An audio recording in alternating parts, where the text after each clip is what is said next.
আমি অদিতি সাহা অদ্রি সরকারি আজিজুল হক কলেজের একজন শিক্ষার্থী। আমি আজকে আলোচনা করব আমাদের জীববিজ্ঞান দ্বিতীয় পত্রের নিম্নচাপ ব্যারোরিসেপ্টর সম্পর্কে। এর আগে আমাদেরকে জানতে হবে যে ব্যারোরিসেপ্টরটা আসলে কি। চলো শুরু করা যাক। ব্যারো শব্দের অর্থ হচ্ছে চাপ আর রিসেপ্টর শব্দের অর্থ গ্রাহক। তাহলে ব্যারোরিসেপ্টর শব্দের অর্থ কি? চাপ গ্রাহক। তাহলে ব্যারোরিসেপ্টর কিসের চাপ গ্রাহক? আমাদের রক্তনালী দিয়ে যখন রক্ত পাস করে তখন রক্তনালীর গাত্রে রক্ত একটা চাপ দিবে, এটাই স্বাভাবিক। এখন এই রক্তনালীর গাত্রে থাকে সংবেদী স্নায়ুর কিছু প্রান্ত।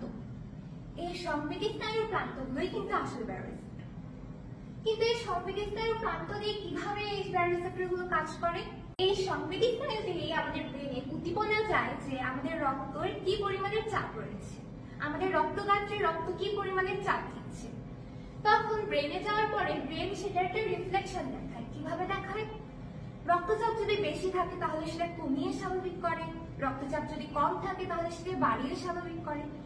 এই যে ব্রেন ব্যারোরিসেপ্টরের প্রতি একটা রিফ্লেকশন দেখাইলো, ব্যারোরিসেপ্টরের দেওয়া সংকেতের প্রতি একটা রিফ্লেকশন দেখাইলো না, তাহলে এটাকে আমরা বলতে পারি না ব্যারোরিফ্লেক্স। এখন আমাদের জানতে হবে যে ব্যারোরিসেপ্টর কয় প্রকার। ব্যারোরিসেপ্টর আসলে দুই প্রকার, একটা হচ্ছে উচ্চচাপ ব্যারোরিসেপ্টর আর একটা হচ্ছে নিম্নচাপ ব্যারোরিসেপ্টর। আমরা আজকে নিম্নচাপ ব্যারোরিসেপ্টর নিয়ে আলোচনা করব।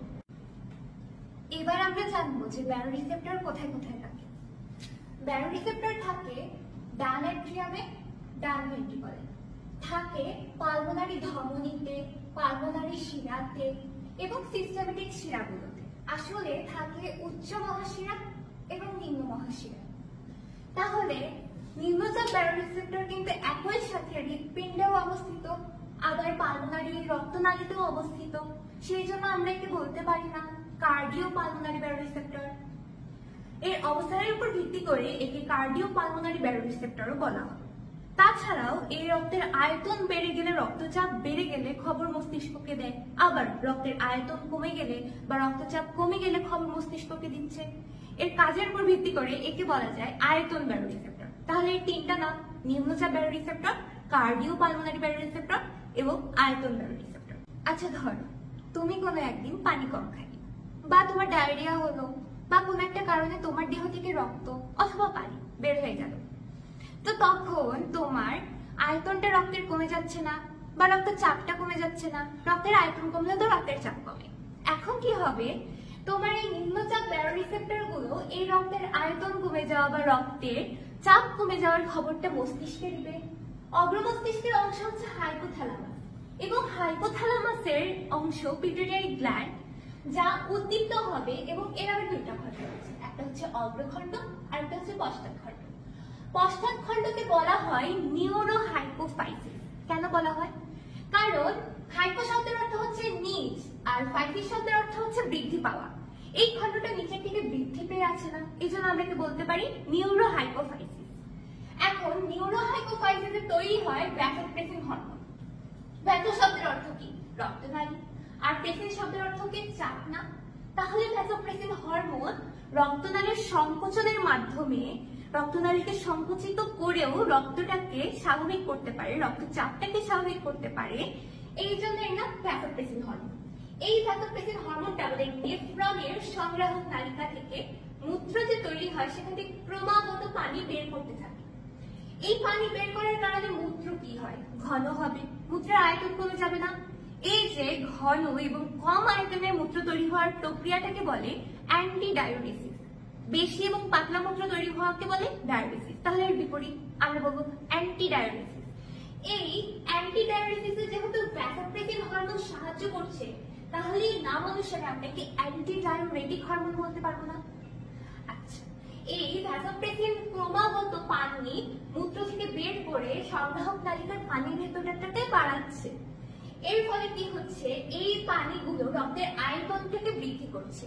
তোমার রক্তচাপ কম ছিল, রক্তের আয়তন বাড়ছে, তাহলে তোমার রক্তচাপটা স্বাভাবিক হবে না। তাহলে ভ্যাসোপ্রেসিন হরমোন তোমার রক্তচাপটাকে স্বাভাবিক করে দিল না। এত কিছু না করেও ভ্যাসোপ্রেসিন হরমোন আমাদের রক্তনালীর যে লুমেন, যে ব্যাসার্ধ, এটাকে কমিয়ে ফেলতে পারে, সংকুচিত করতে পারে। ফলে কি হবে? চাপটা তো বাড়বে, কারণ ব্যাসার্ধের সাথে তো চাপের ব্যস্তানুপাতিক সম্পর্ক। ফলে তোমার নিম্ন রক্তচাপ ছিল, চাপটাকে বাড়তে বাড়তে স্বাভাবিক হয়ে যাচ্ছে। এর ফলে ভ্যাসোপ্রেসিন হরমোন তোমার রক্তচাপটাকে স্বাভাবিক করছে না। আমাদের নেফ্রনে অ্যাফারেন্ট আর্টেরিয়ল প্রবেশ করে এবং গ্লোমেরুলাস সৃষ্টি করে ইফারেন্ট আর্টেরিয়ল রূপে বের হয়েছে। এই অ্যাফারেন্ট আর্টেরিয়লের প্রাচীরে কিছু কোষ থাকে, এগুলোর নাম জাক্সটাগ্লোমেরুলার কোষ। এই জাক্সটাগ্লোমেরুলার কোষগুলো একটা বিশেষ এনজাইম নিঃসরণ করে যার নাম রেনিন। এই রেনিন কি করে? এই রেনিন নিষ্ক্রিয় অ্যাঞ্জিওটেনসিনোজেনকে সক্রিয় অ্যাঞ্জিওটেনসিনে রূপান্তরিত করতে পারে। এই সক্রিয় অ্যাঞ্জিওটেনসিন আমাদের বৃক্কে যায় এবং বৃক্কের যে অ্যাড্রিনাল গ্রন্থি রয়েছে সেখানে গিয়ে কর্টেক্সকে উদ্দীপ্ত করে। এর ফলে কি হয়?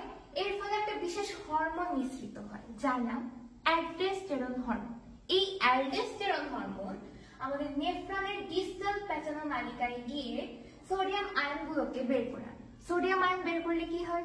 সাথে পানিও বের হয়, কারণ পানি তো দ্রাবক, আর যেহেতু দ্রব বা সোডিয়াম আয়ন বেরিয়েই আসছে তাহলে পানিকেও তো বেরিয়ে আসতে হবে। এই জন্যে যারা হাইপারটেনশনের রোগী আছেন তাদেরকে কিন্তু ডাক্তাররা লবণ খেতে একটু নিরুৎসাহিত করেন, কম লবণ খেতে বলেন। কেন? কারণ লবণ খেলে যে সোডিয়াম আয়নের কারণে যে পানিও রক্তে বেড়ে যাচ্ছে, রক্তের আয়তনটা বৃদ্ধি পাচ্ছে, এই জন্য সোডিয়াম আয়ন আমাদের কম খাইতে হবে। এই যে নিম্নচাপ রিসেপ্টর, এটা আমাদের রক্ত সংবহন তন্ত্র এবং আমাদের রেচন তন্ত্রেও কিন্তু ভূমিকা রাখছে, তাই না? তাহলে কোন ব্যারোরিসেপ্টর আমাদের সংবহন তন্ত্র এবং রেচন তন্ত্রে ভূমিকা রাখে? নিম্নচাপ ব্যারোরিসেপ্টর। আমি যথাযথ চেষ্টা করেছি বোঝানোর, জানি না কতটা পেরেছি।